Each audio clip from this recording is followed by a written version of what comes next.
दोस्तों, welcome to my new bright mission topper channel में। इस वीडियो में आपको मैं 3.2 एक्सरसाइज बहुत ही अच्छी तरीके से करवाऊंगा और बहुत ही बेसिक कॉन्सेप्ट के साथ आपको पूरा इसका हल मिलेगा आज।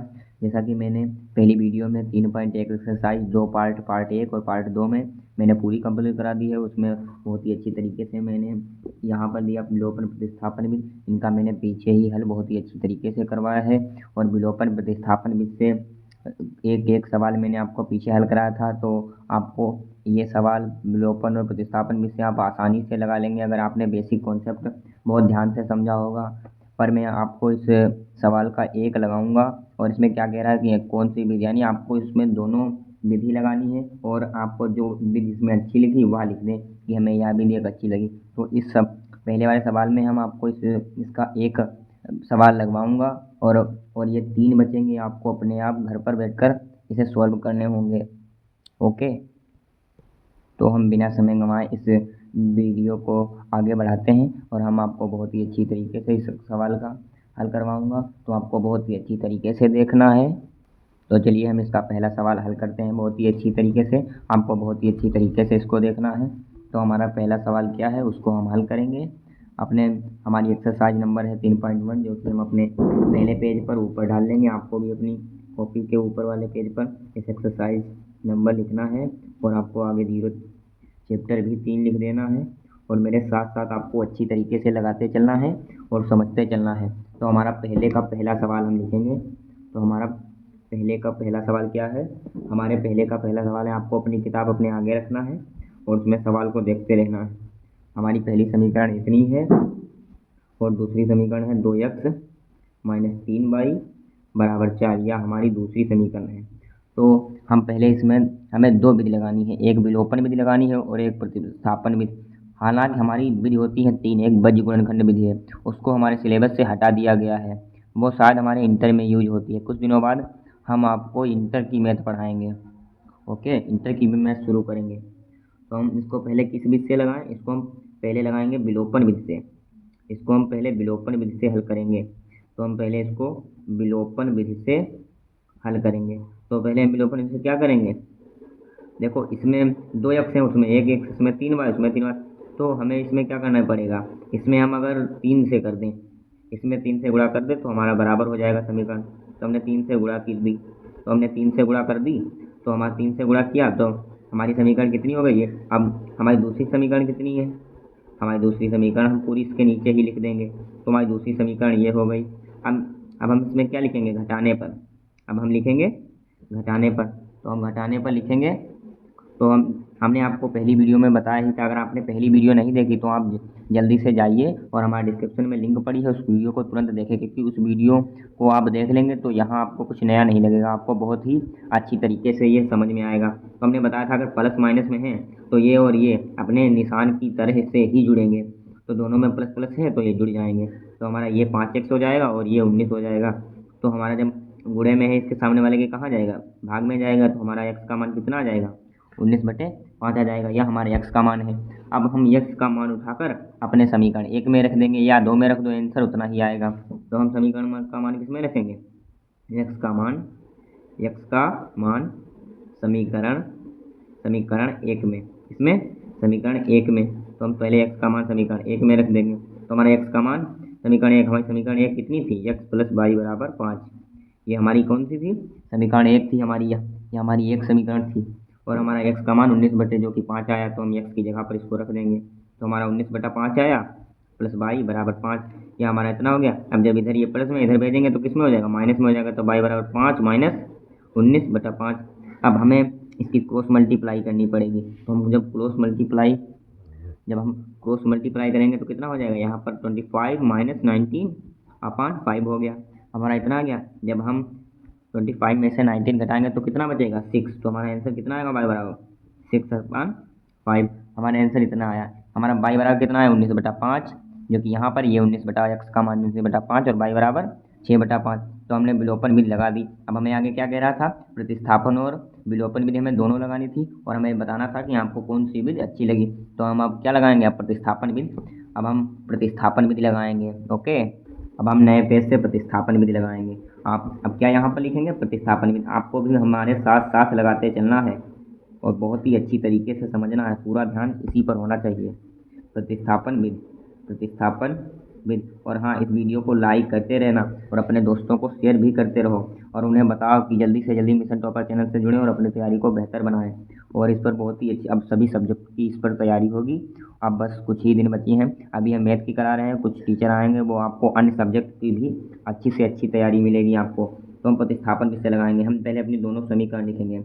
तो पहली हमारी कितनी थी, एक्स प्लस वाई बराबर 2x माइनस 3y बराबर कितनी थी, बराबर 4 थी। ये हमारी दूसरी समीकरण थी। अब हमने आपको इसको भी बताया था, अगर आपने पिछला वीडियो देखा होगा तो आप इसको हल कर पा रहे होंगे। और जिसने जिसने हल कर लिए हैं दोनों, तुरंत हमने इसके आंसर बताओ और अपनी जो तुम्हें भी अच्छी लगती है उसको भी कमेंट में लिख कर बताओ। नो, हम क्या लिखेंगे, समीकरण एक को हल करने पर क्या लिखेंगे, समीकरण एक को हल करने पर। साथ साथ आपको भी लिखते चलना, समझते चलना है। हल करने पर तो हमारी समीकरण एक कितनी है, पहले हम इसको नोट करेंगे, एक एक स्टेप नोट करेंगे, तभी हमको बोर्ड एग्जाम में पूरे मार्क मिलेंगे, क्योंकि स्टेप बाय स्टेप मार्किंग होती है, ये तो सबको पता है। तो हम y बराबर जब हमारी एक्स आई किस में हो जाएगी, माइनस, ये प्लस में है, तो हम इसको समीकरण 3 मान लेंगे क्योंकि ये 2 है।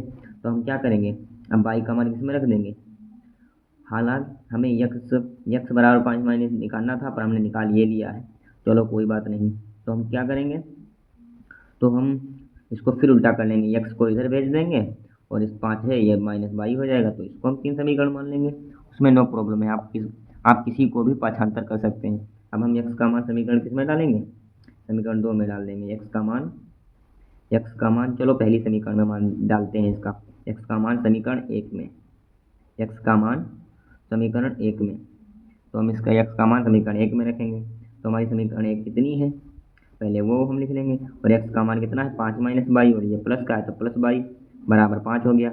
अब ये प्लस माइनस है, अब भाई ये माइनस में है और ये प्लस में है, अब ये प्लस प्लस माइनस, अब यहाँ तो वो हो गया। तो हम क्या करेंगे, आपको मालूम है, बताइए जल्दी। हम आपको मालूम हमने गलती कहाँ की है, जब हमने समीकरण 1 को हल किया तो हमने एक्स का मान उसी में क्यों डाल दिया, हमको 2 समीकरण में डालना है। तो हमारा ये कितना हो गया, ये हमारा गलत हो गया। तो हमारी समीकरण दूसरी कितनी है, 2x कितनी है, 2x माइनस 3y बराबर 4, यह हमारी दूसरी समीकरण है। अब हमारे x का मान कितना था, 2, तो हमारे x का मान कितना था, 5 माइनस बाई, और ये भी माइनस है, y बराबर 4 हो गया। अब इसमें मल्टीप्लाई करेंगे तो ये 10 हो जाएगा, ये 2y हो जाएगा और ये 3y हो जाएगा बराबर 4। अब ये माइनस माइनस जुड़ जाएंगे, क्योंकि माइनस ये जोड़ रहा है, तो इसको कितना हो जाएंगे, 5y माइनस के बराबर 4। अब जब हम इसको उधर भेजेंगे, ये प्लस में उधर किस में चला जाएगा, माइनस में। अब यहाँ पर समझो क्या करना है।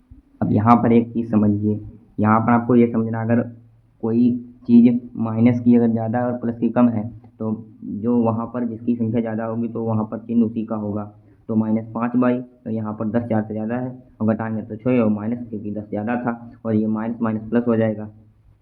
अब हम जब ये गुणे में इसके पाठांतर में कहाँ जाएगा, तो y बराबर 6/5, और जब हमने हल किया था विलोपन में तो उसमें भी y बराबर 6/5 आया था। तो यानी हमारी ये भी ले सही है। तो अब x का मान आप समझ ही गए हैं कि कैसे लगाना। तो आप y का मान समीकरण 3 में डाल दें, 1 में डाल दें, और आपका मान निकल आएगा, और आप उसी में पुट कर दीजिएगा, और अपनी जो भी आपको इसमें विधि अच्छी लगी वो विधि इसमें डाल देना, ठीक है। और हम अब अगले सवाल की ओर बढ़ते हैं। तो हमारा अगला सवाल कौन है, देखते हैं। हमारा अगला सवाल है कि यदि हम, तो हमारा ये अगला सवाल, यहाँ पर थोड़ा पेज जो फट गया तभी आपको मार्क नहीं दिख रहा, तो यहाँ पर पहला नंबर डाल देंगे। तो हमारा पहला सवाल है, यदि हम इसको, आपको बहुत ही अच्छी तरीके से समझना है, क्योंकि यह हर साल एक सवाल इस तरीके का जरूर आपके बोर्ड एग्जाम में आता है। तो आपको इसको बहुत ही अच्छी तरीके से देखना है, क्योंकि यह आपके बोर्ड में आ सकता है, और हर साल कहीं ना कहीं पर ये 1 या 2 नंबर में आपको मिलेगा। ज़्यादातर यह 4 नंबर में आता है। तो आपको इसको बहुत ही अच्छी तरीके से कवर करना है। इसको आप इम्पोर्टेंट लिख लीजिए, और इसको आप बहुत ही अच्छी तरीके से समझिए। जैसा मैं यहाँ समझाऊँगा आपको, उस तरीके का आपको कहीं भी समझने को नहीं मिलेगा। तो आप बहुत ही अच्छी तरीके से समझिए। तो क्या लिखा है, यदि हम अंत में 1 जोड़ दें तो, और 1 घटा दें हर में, तो हमारी भिन्न 1 में बदल जाएगी, और हर में 1 जोड़ दें तो 1/2 हो जाती। तो हम इसको अब हल करने के लिए आगे की ओर बढ़ते हैं। तो आपको बहुत ही अच्छी तरीके से इसको समझना है।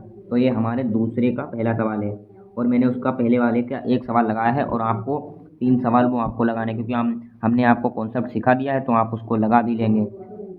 अगर आपने कॉन्सेप्ट को समझा होगा तो आप उसे लगा भी लेंगे। अब हम इस सवाल को लगाते हैं। तो अब पहले क्या करेंगे, पहले मानेंगे, माना भिन्न का अंश, माना भिन्न का अंश यक्स तथा हर वाई, माना भिन्न का अंश यक्स तथा हर वाई, तब भिन्न क्या होगी, तब भिन्न होगी यक्स बटा वाई। यक्स बटा वाई तो हमारा पहला स्टेप क्या था, पहला स्टेप था कि अगर मैं, तो हमारी क्या था, ये अंश हो गया, ये हर हो गया। अब पहला स्टेप क्या था, अगर वो कह रहा था अंश में एक जोड़ दें और हर में से एक घटा दें, तो हमारी भिन्न किस में बदल जाती है, एक में। अब हम इसमें क्रॉस मल्टीप्लाई कर देंगे तो ये सेम ही रहेगा क्योंकि इसकी एक से भाग होगी, और ये भी सेम रहेगा क्योंकि इसकी भी एक मान। अब जब हम वाई को इधर लाएंगे, ये प्लस में ये माइनस में हो जाएगी, और ये माइनस में इधर जाएगा, ये भी माइनस में हो जाएगा। अब यक्स माइनस वाई बराबर माइनस माइनस क्या हो जाएगा, प्लस हो जाएगा, तो ये माइनस के 2 हो जाएंगे क्योंकि माइनस ही से जोड़ रहा, तो हमारा समीकरण क्या हो जाएगी, ये समीकरण हमारी 1 बन जाएगी। हम आपको इसमें दोनों समीकरण बना देंगे और हल आपको खुद अपने आप ही करना होगा, क्योंकि मैंने आपको सिखा दिया है कि कैसे इसको हल करना है। अगर आपको विलोपन अच्छी लगती है तो आप विलोपन से हल कर लीजिए, और प्रतिस्थापन अच्छी लगती हो तो आप प्रतिस्थापन से हल कर लीजिएगा। तो हमारा दूसरा स्टेप क्या था, हम दूसरे स्टेप की ओर बढ़ते हैं। और देखो हमारे 13 मिनट हो चुके हैं और हमने सिर्फ एक सवाल लगा लिया है और दूसरे सवाल की ओर बढ़ रहे हैं, और इतना टाइम लग गया क्योंकि मैं टाइम नहीं देखता, आपको समझ में आना चाहिए अच्छे से अच्छे तरीके से। तो हमारा पहले दूसरे में कह रहा था कि यदि हम पहले हम भिन्न लिख लेंगे, तो हमारे भिन्न और क्या हो गया, ये अंश हो गया, ये हर हो गया। उसमें कह रहा था कि सिर्फ हर में एक जोड़ दें, तो भिन्न क्या हो जाती है, 1/2 हो जाती है। अंश में नहीं कुछ करने को कह रहा है, तो क्रॉस मल्टीप्लाई करेंगे तो ये 2 हो जाएगी और ये बाई प्लस 1 हो जाएगा। अब ये प्लस में इधर आएगी, किसमें हो जाएगी, माइनस में, और ये प्लस का प्लस, तो हमारी ये क्या हो गई, समीकरण 2 हो गए। तो हमने आपको समीकरण दोनों बनवा दी है और आपको इसको हल खुद ही करना होगा, और आप इसको हल करके हमें बताइए यक्स और वाई के मान कितने आए और भिन्न क्या आई है। अगर यक्स और वाई के मान आ जाए तो आप यक्स को ऊपर रखना और वाई के मान को नीचे, तो हमारी भिन्न बन जाएगी। और आपको हमें कमेंट में बताना है कि इसका आंसर कितना आया है। हम, ये हमारी पार्ट 1 वीडियो है और ये हमारे सारे सवाल बचे हैं, आगे भी कुछ सवाल हैं, उनको हम अगले पार्ट 2 वीडियो में कराएंगे। एक वीडियो में सब कुछ कवर कराएंगे तो आपको बोरिंग लगेगा और थोड़ा कुछ भूल भी सकते हैं। तो आपको उस सवाल को हल करके मुझे यक्स और वाई के मान बताने हैं कमेंट में, और इसको अपने दोस्तों के पास शेयर कीजिए और कमेंट जरूर कीजिए, क्योंकि हम आपके लिए इतनी मेहनत करते हैं। तो आपको कमेंट और शेयर सब्सक्राइब जरूर करना है। हम पार्ट 2 में ये बचे हुए सारे सवाल आपको बहुत ही अच्छी तरीके से करवाएंगे, तो आप मुझे अगली वीडियो में हम आपको बहुत ही अच्छी तरीके से हर एक चीज़ समझाएंगे। ओके, मिलते हैं अगली वीडियो में पार्ट 2 में। Okay, well done.